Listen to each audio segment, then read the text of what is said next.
šiandien mūsų laivo tikslas yra kaip padėti vaikams pasiruošti ateičiai, kai viskas keičiasi dėl dirbtinio intelekto, socialinių tinklų ir darbo rinkos viso pasaulio.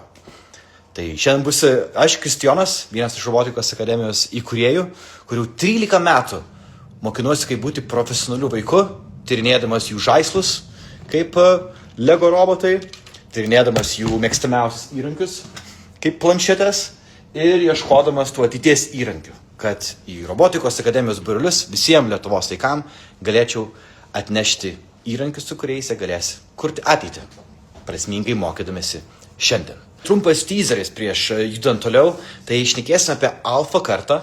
Tai alfa karta tai vaikai būtent gimė 2010 metų. Ir tuoj perėsim jau į beta kartą, bet jie dar į būrelius nevaikšto ir į mokyklas. Taip pat pristatysiu vieną didžiausių mano aistrų pastarųjų 3 metų, tai brain rot, kuris 2014 metais buvo vienas iš Oksfordo top žodžių. Brain rot, arba lietuviškai būtų smegenų puvimas.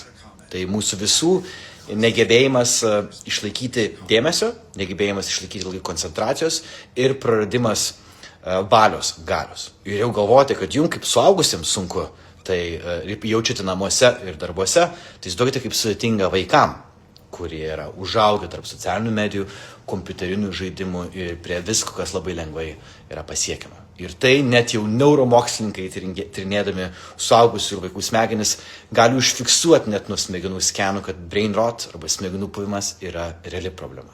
Ir galima daug problemų išnekėti, bet taip pat šiandien pašnekėsime, kaip tas problemas spręsti ir kaip skirtingos veiklos gali padėti mums tvarkytis nuo brain roto, nuo tų smegenų puvimo, įgauti imunitetą technologijom ir spausti iš technologijų tai, kas geriausia. Tiek mūsų mažiesiems, tiek mums. Nesvarbu, esate studentas, ar mama, ar tėtis, ar močiutė, ar senelis, ar teta, ar dėdė. Ar žinote, koks yra numeris 1 vaikų svajonių robotas? Mes robotikos akademijai teikiame daug nemokamų edukacijų mokyklose per robotikos dienas, kai atvykstame ir visai mokyklai pristatome nemokamą robotikos edukaciją, per kurią vaikai sužino, ką reiškia būti kitos kartos profesionalų, sužino, kad kitos kartos profesionalai turi spręsti problemas, programuojant, dirbant komandoje ir valdant technologijas. Ir visą laiką aš paklausiu vieno klausimo ir galiu to pačio klausimo paklausti jūsų. Tai koks būtų jūsų svajonių robotas? Ane? Ir daugiau negu 100 000 vaikų pavyko apklausti tiek visoje Lietuvoje, tiek Dubline, tiek dabar Čikagoje, tarptautinę plėtrą vykdant. Ir visi vaikai, 99% pasakė, numeris 1 robotas, apie kurį jie svajoja, tai yra robotas, kuris daro namų darbus.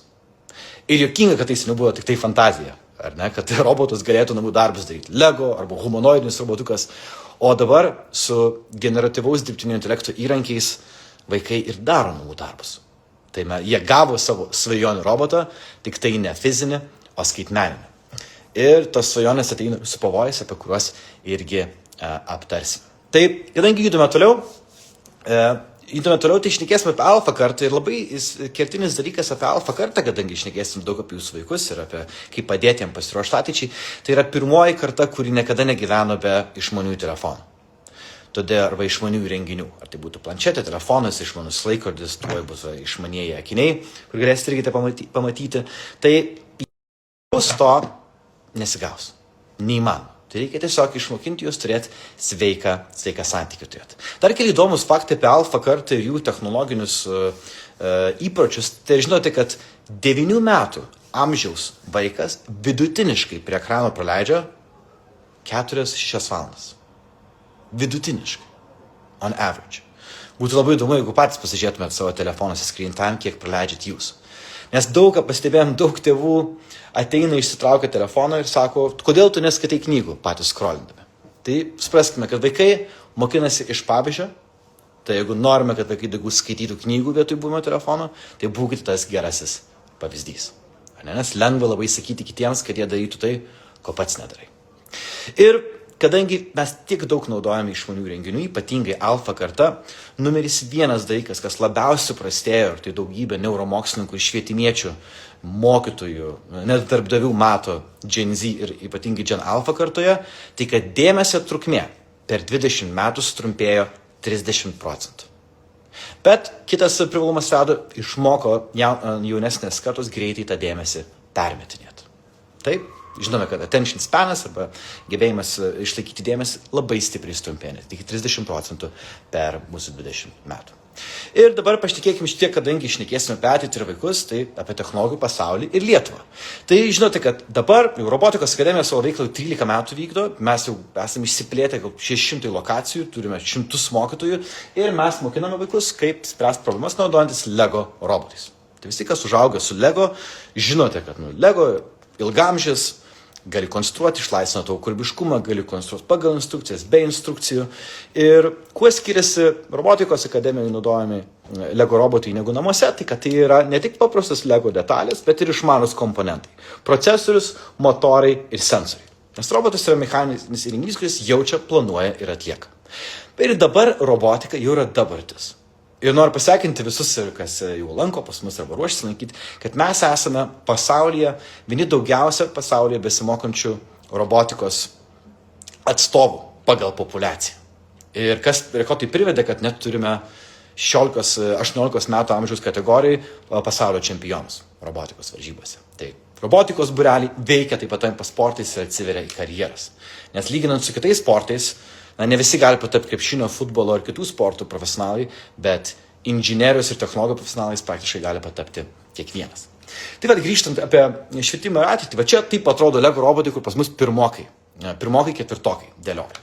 Ir kad šitie robotai veiktų, funkcionuotų, vaikštų, reikia išmanyti inžineriją ir bazinį programavimą. Tai vaikai pereina sukonstravę prie programavimo. Ir tiek planšetės, tiek robotai tai yra dabartis. Ar ne? Ir jau visiems net nėra, kad stebintų. O kasgi bus ateityje? Tai ateitis yra virtuali ir miksuota realybė. Tai jeigu čia matote Meta Quest 3 akiniai, tai manoma, kad tai bus didžiausia švietimo inovacija padarantis prietaisas per pastaruosius 100 metų. Nes jeigu tai pažiūrėtumėt mokyklas, ar iš tikrųjų labai daug kas pasikeitė per 100 metų, turime tas pačias lentas, taip pat 20-30 mokinių žiūri į vieną mokytoją ir ar ta lenta skaitmeninė, ar ne, didžioji dalis išliko taip pat. O su miksuotos realybės renginiais, kaip virtuali realybė, miksuota realybė ir drauge su dirbtiniu intelektu, vaikai galės turėti vienas ant vieno mokymą su generatyvaus intelekto įrankiais, su generuotais mokytojais. Ten nori, kad apie fiziką galės ten Newtonas papasakoti, arba ten Einšteinas, kuris yra sugeneruotas ir apmokintas ant jo informacijos. Tai tikrai labai daug ateities ir ateities mokymosi bus virtualioje ir miksuotoje realybėje, nes čia patirsime per patirtis. Ir mes Robotikos akademijoje daugiau su Brainklabu planuojame testuoti daugiau šitas technologijas jau nuo ateinančių naujų metų. Na ir kitos technologijos labai aktualios šiam kontekstui, tai yra dronai. Kadangi pristačiau pirmą svajonių robotą visų vaikų, tai žinote, kad antras svajonių robotas visų vaikų buvo robotas šuo, kurį galėsite pamatyti mūsų pristatymuose, arba skraidantis robotai. Ir neįtikėtina, kad kai vaikai išmoksta, kas yra robotas, kaip juos konstruoti, kaip juos programuoti ir kaip su jais spręsti problemas, po to gali kurti ne prototipus, o jau realiai veikiančius robotus, arba valdyti jau sukurtus, kaip atin didžiausias koks dronas. Ir kai praeiname fiziškai paliečiamas technologijas ir skaitmeniškai, žinosime, kad vis tiek pati didžiausia inovacija, kurią jūs dabar visi nebijojo išgyventi, yra dirbtinis intelektas. Ar ne? Ir dirbtinis intelektas dabar taip greitai tobulėja ir plečiasi, kad prasidėjo tas efektas vadinamas hypernovelty. Tai reiškia, taip greitai viskas keičiasi, kad mūsų smegenis net patapo nebejautrios tam pokyčiui, nes nesugebam pakelti tokio didelio pokyčio. Bet, žinome, vienintelis pastovus dalykas gyvenime yra pokytis, tai kaip galime išmokinti jaunąją kartą, nebijot pokyčių bangos, o tą bangą čiuožti. Tai linkiu visiems nepamiršti išmokti to iš vaikų ir nematyti technologijų kaip kažko baisaus, bet matyti kaip tai žaidimą.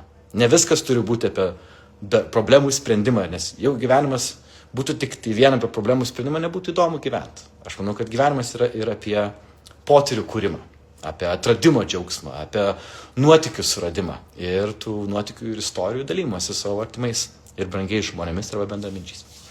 Ir kodėl labai svarbu šnekėti toliau apie technologijų pasaulį ir Lietuvą, tai suvokti, ant kiek šita karta pasikeitė. Taigi viena tokia įdomi patirtis, mano, nežinau, kam tekia ypač mažesnių vaikų tėvams ir auklėtojams ir mokytojams, tai kai pamatai 4 metai žiūrinti pro langą ir žiūri mašiną ir zikt, zoomą padaro. Ar ne? Arba prieina prie nuotraukų rėmelio ir permeta. Kodėl? Nes alfa kartai technologijos net nėra technologijos, jiem tai yra prigimtinis natūralus dalykas. Ir ypatingai dabar, kai taip staigiai vystosi dronai ir virtuali ir miksuota realybė, ir AI'us, kai jie užaugs iki 8, 9, 10, 11 metų, jiem nebus technologija, tai bus tiesiog natūralu, kaip gamtoje. Ir kodėl apie tai labai svarbu šnekėti ir labai laukiu Lietuvos atsako formaliam ugdyme, tai žinome, kad Saudo Arabijoje nuo 2025 metų įveda dirbtinio intelekto mokymą nuo pradinės mokyklos iki universiteto. 6 milijonų mokinių, kad jie per mokslo metus bent 10 valandų skirtų mokinimąsi dirbtinio intelekto.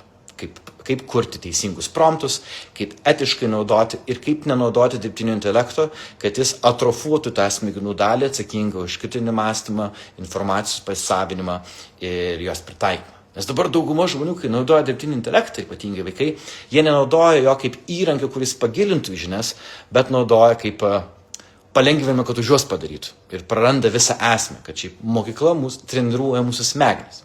Aš kaip puikų pavyzdį naudoju, kaip prieš 10 metų mes visi, didžioji dauguma mūsų, nuėjome nuo fizinio darbo ir perėjom prie intelektinio darbo, todėl pamiršome judėti.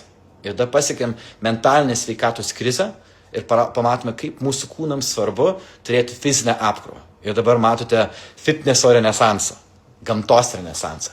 Tai lygiai tas pats, kas nutiko fiziškai mūsų kūnams, aš tokią predikciją turiu ir matau, kad nutiks su mūsų kognityviniais sugebėjimais. Dirbtinis intelektas nuims daug nuo mūsų kūrybiškumo, daug nuo mūsų mąstymo, daug nuo mūsų planavimo.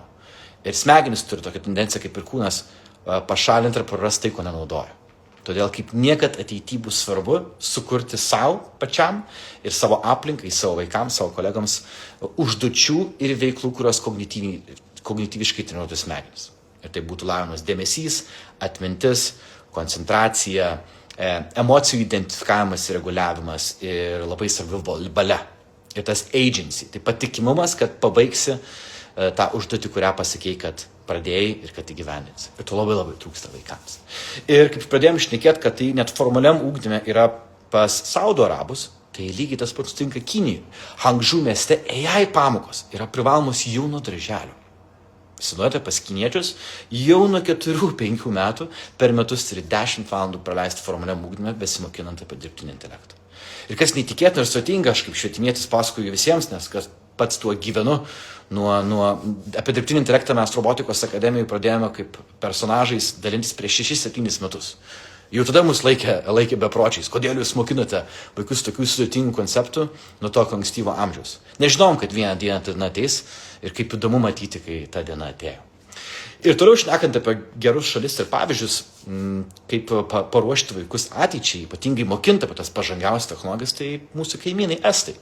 Pas juos dirbtinis intelektas jau naudojamas kaip virtualus pagalbinis mokytojas nuo 4 iki 12 klasės. Ir klausimas jums, tėvams, kokia jūsų yra namų politika dirbtiniu intelektui? Ar jūs norite, kad vaikai jį naudotų, ar ne? Ar sutikėt prieigą jiem, ar bijote? Turbūt tai ateina iš jūsų darbo įstaigų ar laisvalaikio. Bet mano patarimas, žiūrėkite taip kaip į žaidimą ir pradėkite nuo mažų žingsnelių, nuo ką pasidaryti, valgyt, ar pasidomėti apie savo įdomią temą, bet niekada nenaudokite dirbtinio intelekto kaip už jūs darbą atliekantį agentą, naudokite kaip jūsų žinias ir jūsų kritinį mąstymą ir jūsų kūrybiškumą pagilinantį įrankį. Čia aš kaip sakau, jeigu į sporto salę nueitum ir tu žiūrėtum, kaip už tave treneris daro pratimus. Kaip ir ar skaityti sutikė sportas. Ne, visos tos naudos, kurią tu sutikė sportas, nepatirtų. Bet aš pats kaip švietimietis ir kaip robotikos akademijos turinio padalinio vadovas, matau, kad dirbtinis intelektas ir robotai turi būti kaip sporto salė mūsų smegenims. Ne? Ir ypatingai mūsų vaikams.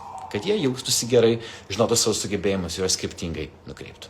Čia kaip muzikoje, kaip etiudus groti. Taip konstruoti robotus, programuoti ir ruošti savo smegenis dirbtinio intelekto erai. Tai ir klausimas, ar AI namų darbuose tai drausti ar mokinto? Tai draudimai niekada neveikia. Ar ne? Kuo labiau drausite, tuo labiau vaikas norės tai daryti, ieškos ypatingai būdų, kaip apeiti, arba, savo uždraustas vaisius visada skaniausias. Todėl, jeigu negali to įveikti, tai įgalinkite, bet darykite tai drauge ir rodykite savo pavyzdžių. Nutarkite, pašnekėkite dažnai apie AI'us etiką. Ar galima dirbtinį intelektą naudoti kaip žmogų arba draugą, kuris už tada padarys namų darbus. Net jeigu tu pats neperskaitai, kas buvo padaryta. Tai manau, šeimoje, būreliuose ar veiklose ar mokyklose aptarkite, kokios yra jūsų AI-us etikos taisyklės. AI-us nedaro už mane, jis padeda man geriau, giliau ir kokybiškiau padaryti. Kad pakeltų kartelę, bet nepadarytų už mane, kad apie tai pamirščiau. Tai, manau, yra geriausias patarimas iš mano pačio patirties, kad kokios yra AI-us etikos naudojimo taisyklės. Mes nenaudojame, kad už mus darytų, mes naudojame, kad pagilintų ir pagerintų tai, ką žinome. Ir kas robotikos akademijai įdomu ir aktualu, tai mes esame vienas iš unikalesnių būrelių, kurie pradeda mokinti darželinukus jau 4 metų darželiuose, tai vieną kartą per savaitę po 60 minučių, kaip programuoti ir konstruoti. Robotukus. Tai gal vienas didžiausių panašumų robotikos akademijos, ką rekomenduoju visiems namuose atlikinėti, tai nebijokite sudėtingesnių įrankių duoti jaunesniems vaikams. Aš labai skatinu. Ta mes padarėm robotikos akademiją. Mes 5-okų, 7-okų formaliam švietime naudojamus robotus pritaikėm 1-okam, 2-okam ir 3-okam ir 4-okam. Nes mes žinome, kad kai esame tokia maža, bet didi, protinga šalis, mes turime greičiau išmokti sudėtingesnius dalykus ir kuo greičiau pamatyti jų praktinį pritaikymą. Tai taip kviečiu, kaip mes darome būreliuose, nebijokite daryti namuose, ar tai būtų dirbtinio intelekto įrankiai, ar Lego robotai, ir kokie išmanų žaislai. Kaip dažnai mūsų bendruomenės nariai, robotikos akademijai sako, mano vaikui 7, bet jis jau ten 14 mečių robotus gali konstruoti arba konstruktus. Tai nebijokime vaikams duoti sudėtingesnių užduočių, sudėtingesnėm temom šnekėti ir žiūrėti, kurioje vietoje pasiliks ir visą laiką matyti juos kaip gebančių suprasti sudėtingus konceptus. O jeigu ne, jie paklaus, o jeigu jūs pavargsite atsakinėti arba nežinosit atsakymą, pasakykit, atsakymą nežinau, bet pabandykime drauge atrasti atsakymą. Taip, tai mano patarimas, dirbtinis intelektas turėtų būti įrankis, o ne draudžiamas vaisius. Ir geriau žiūrėkite, kad diskutuotumėt, kokios yra AI-us etikos, kam tinka naudoti AI, kam netinka ir kokia bus AI-us ateitis. Nes tai manoma, kad bus vienas paskutinių žmonijos išradimų. Bet neįtikėtinais laikais gyvenam, tai sakau, nebijokime, o įvaldykime. Ir dar vienas pasidalinimas iš robotikos akademijos patirties, tai per 13 metų didžiausias klausimas buvo pas mus, tai mes laiką norėjom, kad robotika kiltų amžiuje, bet gavosi atvirkščiai. Tai jeigu pradėjo nuo 15, 14, 12, 13 metų vaikai, su metais laiką jaunėjo. Tai reiškia, mes tiesiogiai koreliavome su Z kartos ir alfa kartos iššūkiais.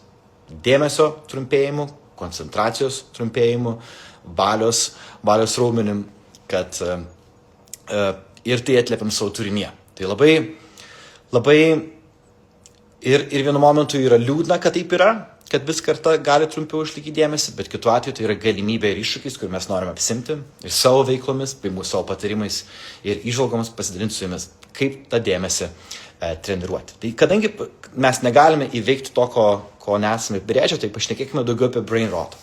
Tai alfa karta ir brain rot. Čia manoma, kad vienas didžiausių iššūkių, su kuo jau susidūrė Gen Z, bet alfa karta jau susidūrė, kas galėtų jau patirti, kad jie turi savo kalbą, kaip Skibidi Toilet, Phantom Tax, Hyatt, Luxmaxing, daug, net kalba savo skirtingą kalbą.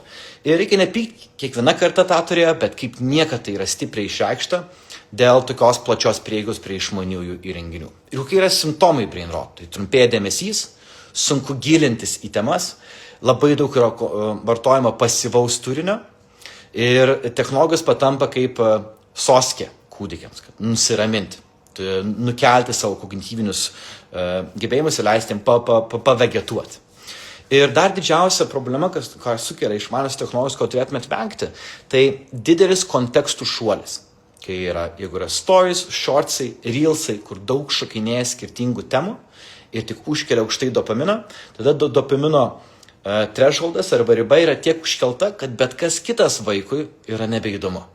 Ypatingai daryti namų darbus, ar skaityti knygas, ar, nežinau, žiūrėti serialą tą patį, kuris nėra toks emocijas manipuliuojantis ir keliantis kaip kita. Ir labai svarbu sureguliuoti lūkesčius, nes tiek iš mūsų robotikos akademijos patirties būdavo, kad atvedami yra 4-mečiai ar 5-mečiai, jiems duodama programuoti ir konstruoti ir ateina tėvai ir saklaus, tai jau 3 mėnesius mano vaikas lanko, tai kada jau pradės kurti aplikacijas. Tai galim daryti aplikacijų, niekas neišmoks kurti per 3 mėnesius ir programuoti, ypatingai, kai bureliai vyksta tik tai vieną kartą, nuo 60 minučių iki 90 minučių priklausomai nuo amžiaus grupės. Bet čia labiau yra toks įvadas vaikams, kurie nori lavinti savo dėmesį, koncentraciją ir valią ir atkaklumą ar komandinį darbą per technologijų prizmę. Nes geriausi būdai kovoti prieš brain rotą, tai numeris 1 tai patikrinti bazinius komponentus. Pirmiausia, ar žinote, kad jūsų vaikas išmiega 8 valandas? Antras, ar jis praleidžia aktyviai per dieną, kiekvieną dieną, bent 60 minučių aktyviai laukia? Ir trečias, ar jo mytyba yra subalansuota pagal jo amžių? Ar pakankamai gauna proteinų, ar pakankamai gauna riebalų sočiųjų ir ar pakankamas kiekis jam yra angliavandenių. Kol šitas neįspręsta, tai labai sudėtinga yra kažką išmokinti. Ir dabar, kuo toliau, tuo daugiau vaikai ir tėvai pamiršta kartais basicus, tai labai sunku šitos komponentus spręsti. Aš pats, pavyzdžiui, jeigu neišmiegu ten 7-8 valandų, labai krenta mano dėmesys, mano koncentracija, mano valia ir kita. Tai įsivaizduokite, jeigu suaugusiems sunku tai kontroliuoti, tai kaip sudėtinga tai vaikams. Tai šitą padarius, tada labai svarbu atrasti, kokia forma yra tinkamiausia lavinti dėmesį, koncentracijai, valiai ir komandiškumui. Tai vienareikšmiškai visi Cognitive Science moksliniai tyrimai parodė geriausia veikla lavinti, kovoti prieš brain rotą, tai yra sportas. Tai labai rekomenduoju visiems tėvam, kurie dar nusprendžiate, kuriuos būrius lankyti, išsirinkit sporto šaką, profesionalią, kur vaikai galėtų kuo daugiau savaitės metų sportuoti.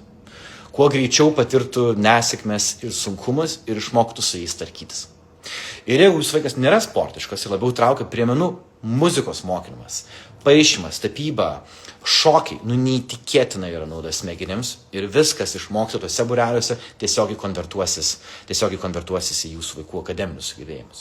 Ir geresnį santykį tarp savo kūno, proto ir skaitmeninio pasaulio. Na ir jeigu jūsų vaikas jau sportuoja, jau užsiminėja menais, meninėm veiklom, arba nėra didelis fanas nei šių, nei kitų veiklų, robotikos akademija gražiai savo techninės kūrybos būreliais ir visi kitų teikėjų, žinoma, įtinka ir pataiko ir gali lavinti šias savybės. Nes roboto konstravimas erdvėje tai yra lėtas dėmesio sutelkimas ir laikymas. Ir mokinimas, kad didelės problemos ir jų sprendimai prasideda nuo paprastų detalių. Net kas visi dirbė su Lego instrukcijom, žinot, kad gyvenimas būtų toks paprastas kaip Lego instrukcijas. Tu puikiai žinai savo tikslą, tada gauni pirmą detalę, kurios reikia ir matai procesą. Ir tą, ką tu sukonstruoji ir padarai savo rankom ir dar su komandos nariu, atgaivini programavimo būdu. Tai jau konstravimas lavina dėmesį, programavimas lavina gebėjimą planuoti. Ir labai toks didelis pasitenkinimas yra, kad tu ilgą laiką sutelkęs dėmesį, daug kartų ištaisi savo klaidas, matai, kaip tavo robotas atlieka tą užduotį, kurią norėjo. Ir mūsų užduotis ne tik tiesiog užduotis, bet tai yra pagal Sustainable Development Goals didžiausius pasaulio iššūkius sukurtos situacijos, kurios atrodo kaip filmukas vaikams, kur pagrindiniai herojai yra vaikai, nes jų sukurti robotai padeda tose istorijose esančiams personažams išspręsti juos ištikusias problemas. Toks įdomus mišinys. Labai kviečiu, kad tą patį galite jūs daryti ir namuose, ir be būrelių, ir su paprastais Lego. Skurkite ir apšnekėkite situaciją, tada toje situacijoje padėkite vaikams identifikuoti problemą ir tada pateikite jiem įrankius, kad jie tą problemą išspręstų, bet pasiūlytų kelis problemų sprendimo prototipus. Tam nebūtina išmanus renginiai. Tam tik reikia, žinot, taip sakoma, pagauti kontekstą ir tai tokį stiprų, kaip įdomu, kad aš galiu išspręsti problemas ir esu galintis. Ir net ir mūsų būrelis, o aš labiausiai džiaugiuosi ir didžiuojuosi, ką pavyko komandai pasiekti, tai kad vaikai, ypatingai mažesni, kurie nėra pratę tvarkyti su sudėtingom situacijom, jie apsiverkia, nes jiems sunku. Tas sukonstruotas robotukas, padarytas, kad kostisai formos būtų nulūžti detalį. Ir taip atrodo norisi, kad viskas būtų taip lengva kaip kompiuteriniam žaidimui. Bet jie yra apsiverkę trupučiuką, bet nusivalgas ašaras ir užbaigia. Kartais susipyksta jie komandai dirbdami, bet po to susitaiko ir pabaigia. Nepasidalina, kas konstruos, kas programuos. Bet tas sukurta realaus pasaulio mini simulacija būreliuose išmokina juos patirti greitai tas nepatogias emocijas, sudėtingas ir keblias situacijas. Ir parodyti jiem, kad jeigu jie dės pakankamai laiko, dėmesio ir darbo ir praeis sunkumus, pasieks savo norimą rezultatą ir galės to rezultato pasidžiaugti savo komandos nariais, mokytojais. Ir kaip smagu, kad tai išmokę vaikai gali perkelti į namų aplinkas, į savo draugų aplinkas ir akademinę aplinką. Taip, ir kaip minėjau, pamačiau dar klausimas buvo apie Sustainable Development Goals. Tai robotikos akademija, kai kuria turinį, tai mes turim dedikuotą 5 žmonių komandą, kurie analizuoja didžiausias pasaulio problemas, remiasi United Nations Sustainable Development Goals, sukurtomis 17 temų ir tos temos yra kiekvienoje amžių grupėje, nuo 4 mečių, ten daržinukų, nulinukų, 1, 2, 3, 4 yra integruojama ir jie sprendžia tas problemas. Ten pavyzdys mūsų mėgstamiausias su malūnėliais, įsivaizduojate, išeinate į gamtą ir norite prie ežero pasilinksminti, mūsų veikėjai linksminasi prie ežero su šeima ir pradeda naktį pulti uodai. Ir koks būtų būdas naudojant technologiškai, kokį galim būtų įrenginį sukurti, kad atbaidytume uodus, bet jų nesužeistume ir paliktume jas ekosistemai gyventi. Ir vaikai kūrė prototipus, idėjas, diskutuoja ir greičiausiai atranda vėjo malūnėlį, kuris pamatęs uodą, jį nupučia ir tokius daug vėjo malūnėlių apstačius galima kurti tokią gamtai draugišką sprendimą, kuris nenaikina gamtos, bet ir leidžia mums joje komfortabiliai jaustis. Ir tą sukonstruoja, suprogramuoja ir pristato visai grupiai. Tai čia vienas iš būdų, kaip galima per tokias įvairias veiklas, ar tai sporto, meno, ar techninės kūrybos, kovoti prieš brain rot. O dar keli praktiniai patarimai labai svarbus. Tai atsiminkime pagrindus. Jeigu norime, kad vaikam nebūtų brain roto, tai reikia bent 1 valandą prieš miegą nebeduoti jam jokių išmanių įrenginių, kad neskatintų jam dopamino gamybos ir nesustabdytų melatonino gamybos, kuris yra atsakingas už vaiko užmigimą laiku. Tai kaip ir minėjau, 60 minučių aktyvios veiklos kiekvieną dieną. Leiskit visiems surinkti tuos žingsnius, išsportuoti, išsidūkti ir paturėti tą vaikystę. Ir nebijokite duoti vaikam namų iššūkį. Įgalinkite juos su namų darbos rašais, namų ruošos darbais, kad jie jaustųsi, kad kuria vertę ir padinamas. Ar tai būtų stalo paruošimas, ar kambario tvarkymas, kad jie turėtų atsakingą rolę ir tą rolę įgyvendintų. Ir gali tai pradėti nuo paprastų lego užduotėlių iki namų ruošos. Taip. Ir dabar, kadangi jau tuo įdami į galą ir noriu toliau šnekėti apie technologijas, apie ateitį, ir negalime nešnekėti apie dirbtinį intelektą. Ir kaip ir minėjau, didelis ir greitas dirbtinio intelekto atsiradimas jau dabar rodo iš mokslinio tyrimų MIT padarytų, kad tie studentai, kurie naudojo dirbtinį intelektą rašyti savo esams versus tie studentai, kurie nenaudojo dirbtinio intelekto, o naudojo tik tai Google, o kiti net ir Google nenaudojo tik tai knygas, labai skirtingai įsisavino informaciją. Taip, labiausiai žmonės jautė, kad jų darbas yra padarytas iš to eksperimentų, tai tie, kurie naudojo knygas ir ranka rašė, antroje vietoje buvo tie, kas naudojo Google paiešką, o tie, kas naudoja dirbtinio intelekto įrankius parašyti savo esams universitete, visiškai nejautė ryšio savo sukurtų darbų, neturėjo kritinio mąstymo gebėjimų tokių aukštų, kaip prieš tai turėtos grupės ir neprisiminė net, ką parašė. Nejautė, kad tai jų yra. Tai rodo, kad nesąmoningas dirbtinio intelekto naudojimas ir visų darbų perkelimas atrofuoja mūsų kritinį mąstymą, atmintį, dėmesį, koncentraciją ir apskritai ownershipą savo darbo. Kas yra visiškai priešingybė nuo tą, ką daro mokymosi procesas. Ir dabar mes matome dirbtinio intelekto pavyzdžius, kaip namų darbų pagalbininkas, socialinių medijų postų kuriejas, strategijų, gali būti mūsų mokytas, bet nepamirškim, kad yra ir tamsioji pusė, apie kurią reikia pašnekėti. Ir numeris 1 dalykas, ką norime mokinti vaikus ir apie ką turėtų priešnekėti su vaikais, ypatingai, kad tai nepersimestų į patyčias ir nekenktų vaiko progresą, arba vaikai nenaudotų tam, ypatingai su dabartiniais tokiais gerais generatyvaus intelekto įrankiais, kaip ten Google, Nano, Banana, tai dezinformacija ir deepfake. Kaip išmokinti vaikus atskirti tikrą informaciją nuo tikros? Kaip apskritai žinoti, kokie šaltiniai yra patikimi ir ne, ypatingai dirbtinio intelektų laikais. Kad jie ne tik tai headline'is tikėtų, bet lavintų kritinio mąstymą. Ir šiai dienai jau patys likinėjome eksperimentą Čikagoje, tai jau žmogus paveiksliuko atskirti praktiškai nebegali. Jeigu tai yra gerai parašytas promptas ir naujausios kartos renginys, todėl reikia naudoti kitus dirbtinio intelekto įrankius, kad jie padėtų nustatyti, kiek čionais šitam paveiksliukė, šitam poste, šitam tekste buvo panaudota dirbtinio intelekto. Tai labai skatinkite savo vaikuose, nebetikėti visko, ką jie perskaitys, nepatikrinę šaltinių ir nepraleidę per įrankius. Taip pat labai bus svarbu, kai šnekate su vaikais apie dirbtinį intelektą patys naudojate, tai privatumo pažeidimai. Labai pažiūrėkite, kad vaikai ar suaugę nekeltumėt per daug asmeninės informacijos į savo generatyvaus dirbtinio intelekto įrankius, kaip ChatGPT, Gemini, Cloudas, Grokas, DeepSeekas, nežinau, kas jums patinka.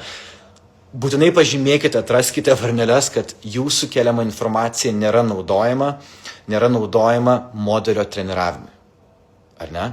Nes kitaip tie žmonės, kas išmano apie dirbtinį intelektą ir jo saugumo spragas, gali tą informaciją panaudoti prieš jūs. Tai būkite labai atsargus ir sakykite vaikam, nes kaip niekad nebuvo dar taip greit betobulėjančios technologijos, kur jinai eksponentiškai tobulėjos galimybės, bet saugumas tobulėja linijinę progresiją, o ne eksponentinę. Tai ir trečias punktas – per didelis pasitikėjimas dirbtinio intelekto įrankiais. Jau net dabar, ypatingai Amerikoje, teko skaityti straipsnius, kad vaikai, kurie anksti gavo prieigą prie telefonų ir prie įrankių, kvestionuoja ir meta iššūkius mokytojams. Ir jeigu ChatGPT pasakė vienaip, o mokytojas kitaip, vaikai jau tendenciją turi labiau pasitikėti dirbtinio intelekto įrankiais. Kas netiesa yra, nes dirbtinio intelekto įrankiai ir dar iki dabar dažnai haliucinuoja. Bet turime vis tiek mokinti vaikus, kad ne viską, ką AI pasako, ir tikrai reikia mokėti, patikrinti ir galiausiai pasitikėti dar kuo labiau patikimu žmogumi ir savo srities profesionalu. Tai va, tai judant ir užbaiginėjant jau mūsų laivą, labai norėčiau užakcentuoti, po to galėsim perėti apie jūsų klausimų. Tai praktiniai patarimai apie dirbtinio intelekto naudojimą namuose, tai visą laiką kūryba prieš pramogas. Ar ne? Aš žinau, kad turbūt nekartą esate pastebėję su technologijų naudojime ir vaikais, kai ateinate į restoraną ir matote mažus vaikus, kai jiems paduodamas iPadas, uždedamas ausinės ir kaip tokia technologinė sosė, kad jie būtų ramus tą 30-40 minučių, kol tėvai ar šeimos nariai valgo. Tai skatinkite ne uždraudimą technologijų, o kad jie aktyviai interaktintų su technologijom ir kažką kurtų. Pieštų, spalvintų, statytų, bet kuo mažiau pasyvaus turinio naudojimo. Nes tai labai atrofuoja vaikų besivystančias smegenis, o iki 25 metų labai svarbu, kad kuo labiau būtų apkrauta kaktinė smegenų dalis arba prefrontal cortexas įvairiais iššūkiais užduotimi. Ir nebijokite leisti vaikams panuobodžiauti. Pats geriausias resetas vaikams – leisti jiem panuobodžiauti. Neturi jie būti visą laiką stimuliuojami.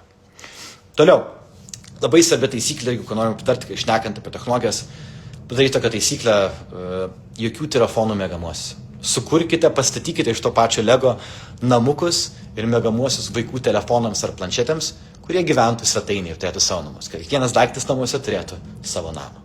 Ir taip, kaip jūsų vaikai eina į savo kambarį, taip į savo namus ir savo kambarį eina išmanus įrenginys. Taip pagerinsite miego vaiko kokybę, turėsite vidinę taisyklę, skatinsite sveiką santykį su technologija. Ir labai trečias dalykas, tai savo šeimose, savo švietimo įstaigose, savo būreliuose turėkite tech ritualus. Pavyzdžiui, bendra taisyklė, kad prie valgymo stalo telefonų negali būti. Jie irgi valgo savo Lego sukonstruotojų virtuvėje ir kažkur kitur. Nebijokite to gamifikuoti.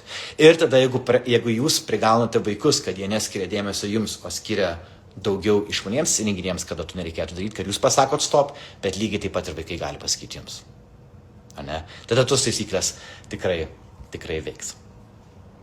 Taip, tai tiek trumpai apie mano patirtį robotikos akademijos approaches, apie brainrot, apie dirbtinį intelektą ir ateities technologijas. Ir kuo labai norėčiau užbaigti, kad jeigu norite tikrai paskatinti vaikus, matyti pasaulį ne tik kaip problemų sprendimą, ne tik tai kaip kupina problemų, kurias reikia spręsti, bet kaip ir nuotykį, kurį reikia patirti, alfa kartai reikia ne draudimų, o treniruočių. Įgalinkite juos, duokite jiem iššūkių, nes šiaip, ką mes robotikos akademijoje norime išmokinti, pats įdomiausias žaidimas yra ne Minecraftas, ne Fortnite'as, ne Robloxas, ar ne Cyberpunkas, priklausomai nuo kokio amžiaus esat, bet realus gyvenimas. Tik reikia išmokinti vaikus tai pamatyti.